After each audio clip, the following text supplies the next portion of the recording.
राजस्थान के मुख्यमंत्री माननीय अशोक जी गहलोत ने कहा है कि वो बीजेपी की गवर्नमेंट जब चाहे गिरा सकते थे। भैरव सिंह जी के टाइम के अंदर 2 बार ऐसे मौके तो साफ साफ आए थे जब केवल और केवल गहलोत साहब की वजह से ही बीजेपी की गवर्नमेंट बची। गहलोत साहब खुद की सत्ता बचा लें, वो अपने ये झूठी बातें जो कर रहे हैं कि मैंने भैरव सिंह जी की सरकार बचाई थी, मैं समर्थन, ये बहुत बड़ा झूठ एक है।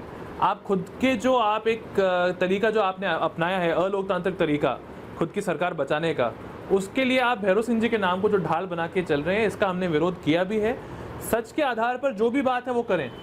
अभिमन्यु जी ये बात बताइए, अगर ये बात सही है तो 97 के अंदर जो सरकार गिराने की जो एक साजिश हुई थी या एक तरीके से एक माहौल सा बना था, उसके अंदर नरपत सिंह जी राजवी ने जो लेटर लिखा है उसमें उन्होंने साफ तौर पर यह भी लिखा है कि पड़ोस के एक मुख्यमंत्री के साथ में मिलकर काम करना चाह रहे थे। आपके उस लेटर के अंदर उनका मुख्यमंत्री का नाम नहीं है। क्या वो भजन लाल जी की तरफ इशारा कर रहे हैं या दिग्विजय जी की तरफ इशारा कर रहे हैं, और साफ तौर पर उसमें नाम क्यों नहीं लिखा गया है? जो व्यक्ति आज खुद का पक्ष रखने के लिए मौजूद नहीं हो, उनका नाम नहीं लेना चाहिए, इसीलिए हमने नाम नहीं लिया। हम गहलोत साहब की तरह नहीं करेंगे कि शेखावत साहब का देहावसान हुए 10 साल हो गए इसलिए उनके नाम पे मैंने भैरव सिंह जी को ये बोला, बलीराम जी भगत साहब को ये बोला। दोनों ही आज इस दुनिया में नहीं है, इसलिए हमने जिनका नाम नहीं लिया वो इस दुनिया में नहीं है। अभिमन्यु जी ये तो बड़ी शालीन बात कही है आपने कि क्योंकि वो स्वर्गवासी हो चुके हैं और श्रद्धेय हैं अपने जो कार्यकर्ता हैं उनके लिए, इसीलिए आपके द्वारा जो जारी हुए लेटर है उसके अंदर उनका नाम नहीं है। मगर साथ ही के अंदर आपने ये आरोप भी लगा दिया है कि क्योंकि भैरव सिंह जी शेखावत उनका नाम लेकर राजनीति की जा रही है। क्या आप ये मानेंगे कि ये एक प्रकार से एक जो राजनीति का जो स्तर है वो अब वही देख रहा है कि हमें राजनीति या युद्ध के अंदर किसी भी कोई स्तर नहीं बनाना है, केवल हमें सिर्फ और सिर्फ विजय हासिल करनी है? देखिए, जो आप बात कर रहे हैं ये all is fair in love and war वाली, कि युद्ध में और प्रीत में सब कुछ जायज़ होता है, ये एक विदेशी कॉन्सेप्ट है, ये हमारे देश की सोच नहीं है। भारत के अंदर सनातन संस्कृति के अंदर तो एक युद्ध की भी नीति होती है, युद्ध नीति जिसे कहा जाता है। उसी तरह राजनीति की एक गरिमा होती है, उस गरिमा से आप अगर नीचे गिर जाएंगे तो आप वो बिल्कुल जायज़ उसको नहीं ठहरा सकते हैं। जो हमने कल एक पत्र जो राजू साहब ने भेजा, अगर आपने देखा उसमें साफ लिखा गया है कि आप कह रहे हैं भैरव सिंह जी ने राजभवन का घेराव किया था। नंबर 1, भैरव सिंह जी ने राजभवन का घेराव करने की कोई धमकी नहीं दी थी जो आपने दी है। एंड नंबर 2, उस समय भैरव सिंह जी राजस्थान के मुख्यमंत्री नहीं थे, उस समय राजस्थान में राष्ट्रपति शासन था। आज आप राजस्थान के मुखिया हैं, आज राजस्थान का law and order police department आपके अधीन काम करता है, और आप ही धमकी दे रहे हैं कि हम राज्यपाल को अगर राजभवन का घेराव होगा तो हमारी जिम्मेदारी नहीं होगी। तो ये कहां से, आप कहां का कंपैरिजन कहां कर रहे हैं? एक विपक्षी नेता धरना दे रहा है या विरोध कर रहा है और एक सिटिंग मुख्यमंत्री धमकी दे रहा है, इसमें कहां है एक समानता? ये तो बिल्कुल ही अलग बात है। अभिमन्यु जी ये तो आपने बातों ही बातों में कांग्रेस को उपदेश दे दिया है कि एक मर्यादा को बना के रखें, मगर साथ ही के अंदर उसी वाले जो लेटर है, जिस लेटर की हम बात कर रहे हैं, जिस पूरे के पूरे प्रकरण की बात कर रहे हैं नरपत जी ने, उस लेटर के अंदर एक तीसरा क्वेश्चन ये भी लिखा है कि भंवरलाल जी शर्मा को आपने टिकट दी। तो आप ये बताइए कि ये कौन सा एक संस्कार है कि आप सामने वालों को बोल रहे हो कि किसको टिकट दें किसको नहीं दें? कांग्रेस पार्टी का इंटरनल मैटर है, वो जिसको चाहेंगे वो टिकट देंगे, जिसको चाहेंगे नहीं देंगे। देखिए, इंटरनल मैटर तो कांग्रेस पार्टी का अभी भी चल रहा है। ये गहलोत साहब और पायलट साहब की लड़ाई है, उसमें वो ब्लेम बीजेपी पे डाल रहे हैं, लेकिन वो बात अलग है।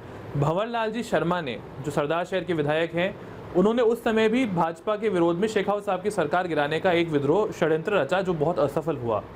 माननीय मुख्यमंत्री महोदय ने ये कहा है कि मैंने भंवरलाल जी को कह दिया था कि मैं आपके साथ नहीं हूँ, फिर मैंने राज्यपाल महोदय को जाके कह दिया कि हम कांग्रेस पार्टी इसका समर्थन नहीं करती है। मान सकते हैं कि गहलोत साहब ने कहा होगा, ये बात मैंने भी सुनी है कि गहलोत साहब ने उस समय ऐसा कुछ स्टेटमेंट दिया था, लेकिन प्रश्न ये है कि आपके मतलब कांग्रेस के विधायक तो सुनते ही नहीं थे, क्योंकि विधानसभा में कांग्रेस के विधायकों ने उन सभी विद्रोही विधायकों को पहले तो खुद के घर पे छुपाया था, उनको अपने साथ विधानसभा लाए।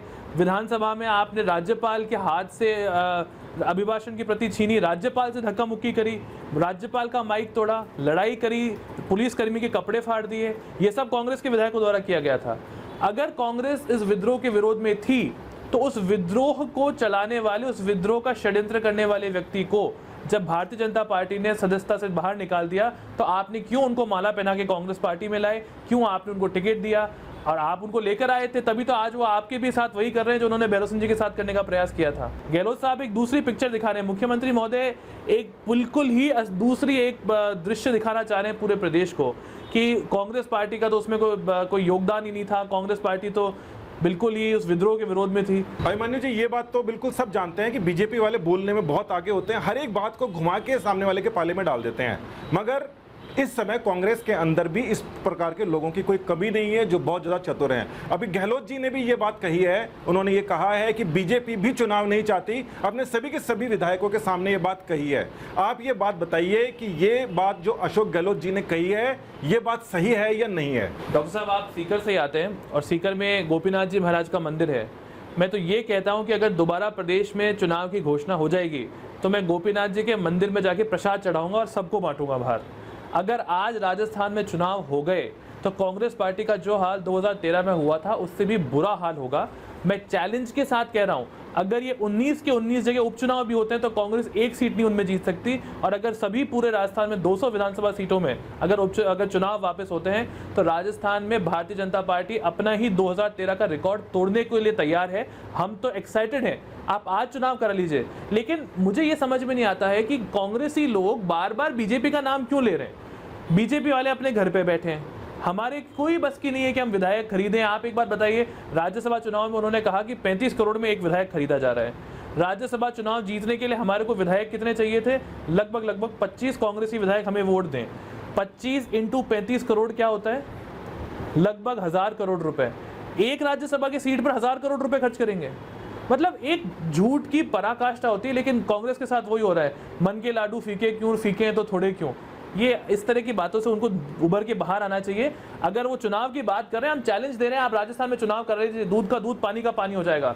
किसमें कितना दम है सामने आ जाएगा। और चुनाव के लिए बीजेपी तो तैयार है, सो है राजस्थान की जनता चुनाव के लिए तैयार है। आप आज चुनाव कराइए, उस जनता का जो गुस्सा है आज चरम पर है। अभिमन्यु जी, क्वेश्चन तो मुझे कुछ और पूछना था, मगर आपके कैलकुलेशन से एक बात मैं आपसे पूछना चाह रहा हूँ।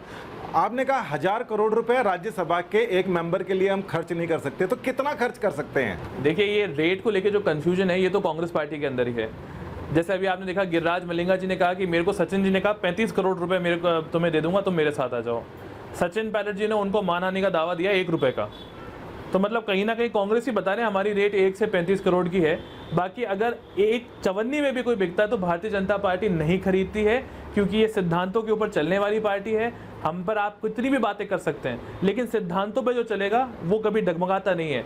आज कांग्रेस पार्टी को बीजेपी के ऊपर प्रश्न चिन्ह लगाने के बजाय अपने आप से ये प्रश्न पूछना चाहिए कि ऐसी क्या नौबत आ गई कि श्री राहुल गांधी के जो दाहिने और बाएं हाथ थे वो आज उस पार्टी से दूर जा रहे हैं। सचिन जी को अपना विरोध दिखाना पड़ा और उन्हें आपने लगभग पार्टी से बाहर निकाल दिया है। तो ये बीजेपी के ऊपर बार बार आरोप लगाने की जगह, जो राजस्थानी की एक कहावत है कि घर की लाए बुझावा कि 12 लाए लगावा, पहले अपने घर की आप आग को बुझा लीजिए, उसके बाद में आप बीजेपी पे आरोप लगाइएगा। ये 35 करोड़ की रेट तो उन्हीं की दी हुई है, उन्होंने बताया होगा, शायद आइडिया दिया होगा, ये 35 करोड़ में ये लोग मैंने खरीदे हैं, क्योंकि इन्होंने भी, आपको पता ही है, कुछ विधायकों को कांग्रेस में शामिल करा लिया है। तो मेरे को उस बारे में तो मैं कमेंट नहीं करूंगा, लेकिन मैं यही कहूँगा, अपने घर को पहले संभालें। क्यों आज राहुल गांधी जी के जो सबसे निकट के लोग हैं उन्हें भी कांग्रेस पार्टी छोड़ के बाहर जाना पड़ रहा है, इस पे भी विचार करें। अपने खुद के अंदर, अपने अंदर झांक के अगर वो विचार करेंगे तो शायद कांग्रेस पार्टी का भी भला होगा। और जो आज राजस्थान के अंदर एक संकट पैदा हो गया है, संवैधानिक संकट है सरकार की वजह से, ऐसा बाकी प्रदेशों में जो 2-3 जगह 4 जगह कांग्रेस की सरकार बची है, वहां पे उनको कम से कम ये हाल नहीं देखना होगा। बिल्कुल अभिमन्यु जी, भारतीय जनता पार्टी केवल सचिन पायलट ही नहीं, और अभी आप राहुल गांधी जी के प्रति भी जो सद्भावना रख रहे हैं, इसको पूरा प्रदेश देख रहा है। मगर फिर भी आगे जो होने वाला है, आप क्या करेंगे और साथ में गहलोत साहब क्या करेंगे, उनके ऊपर पूरे के पूरे प्रदेश की जो नजरें हैं वो टिकी हुई हैं। हम भी यही देखना चाह रहे हैं कि ये संवैधानिक जो संकट है ये कितनी जल्दी सॉल्व हो जाए, ताकि हम देख सकें कि यहाँ पर जो विकास कार्य हैं वो उसी रफ्तार से चल सकें जिस प्रकार के लिए चलाने के लिए हम सरकारों का वोट देते हैं, गठन करते हैं। आपने इतना समय दिया, बहुत बहुत धन्यवाद। नमस्कार। बहुत बहुत धन्यवाद। Thank you.